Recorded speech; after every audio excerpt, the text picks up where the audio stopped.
Now, you mentioned ESA, and I mentioned ESA in my opening remarks, and one of the frustrations that I have is that mega settlement, and then the deadlines that are ensuing from that mega settlement.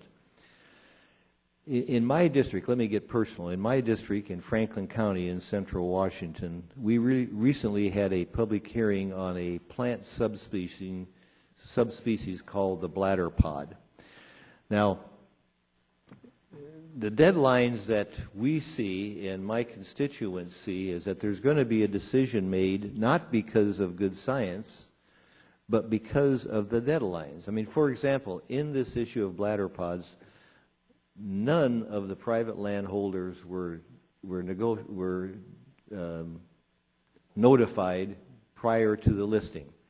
And at the hearing, ironically, in meetings I've had subsequently with the private landowners that were impacted, they said if they had contacted us earlier, we probably could have reached some sort of a settlement, but we knew nothing at all about it because of the settlement, of the mega settlement. So I guess my first question to you, as we move forward with ESA listings, do you think that deadlines should be a part of it, or should it be, if you had a choice between deadlines and good science, what should be the driving decision-making process?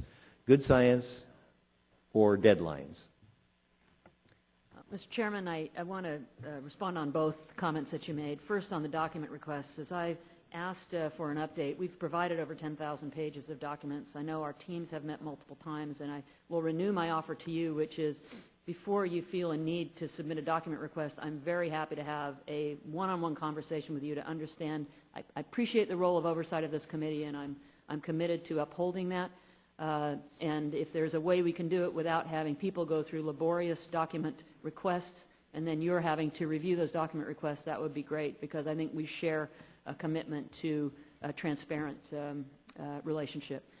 Second, on the ESA, we're bound by the laws, and the laws talk about using the best available science.